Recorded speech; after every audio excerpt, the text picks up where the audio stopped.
अस्सलाम वालेकुम। Cooking with सीमा खान में आज हम बनाएंगे चटपटे कीमे के कबाब। इस बकरा ईद के मौके पर आप इस कबाब को बना के तैयार कीजिए। इसे कच्चे कीमे की गोली भी कहते हैं। चलो बनाना शुरू करते हैं। बिस्मिल्लाहिर्रहमानिर्रहीम। इसके लिए हमने 2 टीस्पून साबित धनिया ले लिया है और 1 टीस्पून ज़ीरा ले लिया है और हाफ़ टी स्पून सौंफ ले लिया है। इसे हमें हल्का सा रोस्ट कर लेना है। ख्याल रखना है कि हमारे मसाले जलने ना पाए, हमें हल्का हल्का रोस्ट करना है। मसालों में से खुशबू आने लगे तब तक हमें इसे रोस्ट करना है। अब मसाले हमारे अच्छी तरीके से रोस्ट हो चुके हैं। मसालों में से हल्की हल्की खुशबू आने लगी है तो इसे हमने मिक्सर के जार में डाल के मोटा मोटा कूट लिया है। हमें इसका पाउडर नहीं बनाना है। अब यहाँ हमने 500 ग्राम कीमा ले लिया है। कीमा आप हल्का सा चर्बी वाला लें जिससे हमारे कबाब सॉफ्ट और जूसी बनेंगे। अब इसमें हमने 1 टीस्पून अदरक लहसुन का पेस्ट डाल दिया है और कुछ मसाले डालेंगे जिसमें हमने half tea spoon chaat masala लिया है, हाफ़ टी स्पून गरम मसाला लिया है, 1/4 चम्मच हमने काली मिर्च का पाउडर ले लिया है, हाफ़ टी स्पून हमने कुटी हुई लाल मिर्च ले ली है, 1/4 चम्मच हमने हल्दी पाउडर ले लिया है, हाफ़ टी स्पून हमने लाल मिर्च का पाउडर ले लिया है। ये तेज़ वाली मिर्च पाउडर है। मिर्च आप अपने टेस्ट के हिसाब से रखें। अब इसमें हमने 3 हरी मिर्च को बारीक बारीक चॉप करके डाल दिया। ये तेज़ वाली मिर्च है। मिर्च आप अपने टेस्ट के हिसाब से ही रखें। अब इसमें हमने कुटा हुआ धनिया का जो पाउडर तैयार किया था उसे डाल दिया है और 1 टीस्पून हमने नमक डाल दिया है। नमक आप अपने टेस्ट के हिसाब से रखें। आधे नींबू को हमने इसमें निचोड़ लिया है।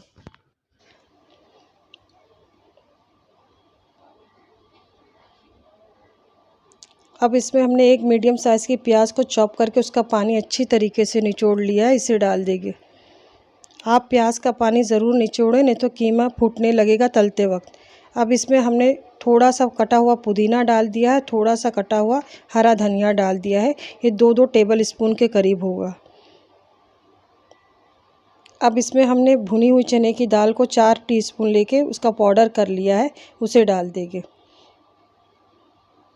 अगर आपके पास भुनी चने की दाल नहीं है तो आप 4 टीस्पून भर के बेसन को हल्का सा तावे पे रोस्ट करके डाल दें। 1 अंडा हमने इसमें डाल दिया है तोड़ के।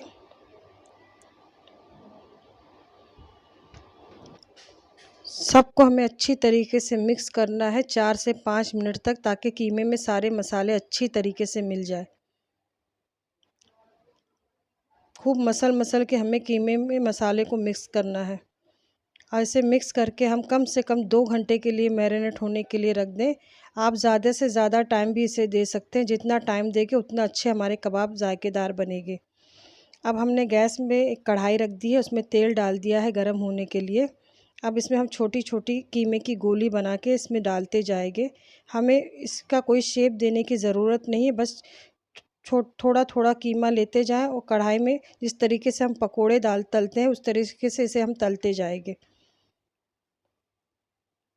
इस कबाब के कोई शेप नहीं होता है। आप इसी तरीके से इसे तलें, जिस तरीके से हम पकोड़ों को तैयार करते हैं बस उसी तरीके से हमें इसे तलना है।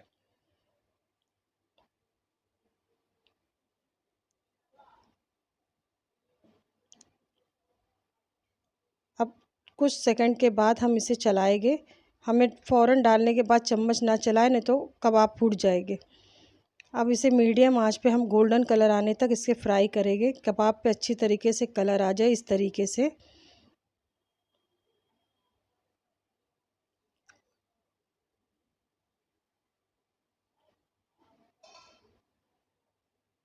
अब कबाब पे कलर आ चुका है तो इसे हमने एक प्लेट में निकाल लिया है। अच्छी तरीके से तेल छान के आप निकाल लें।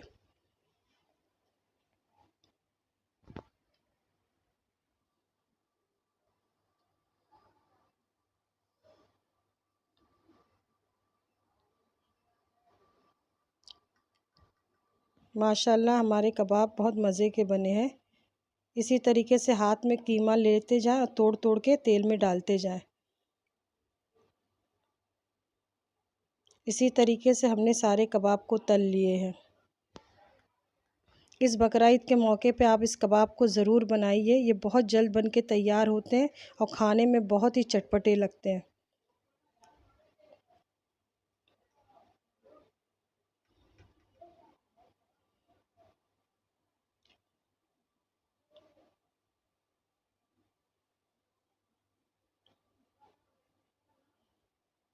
इसी तरीके से अच्छा कलर आने तक हमें कबाब को फ्राई करना है। हमें ज़्यादा डार्क कलर का नहीं फ्राई करना है, हमें मीडियम आंच पे ही इसे फ्राई करना है ताकि कबाब अच्छी तरीके से अंदर तक पक जाए। इसी तरह हमने सारे कबाब को तल लिया था और इसे आप हरी चटनी, प्याज के लच्छों के साथ, नींबू के साथ सर्व करें, मेहमानों को नाश्ते में दें या खाने के साथ सर्व करें। ये बहुत ही मज़े के लगते हैं।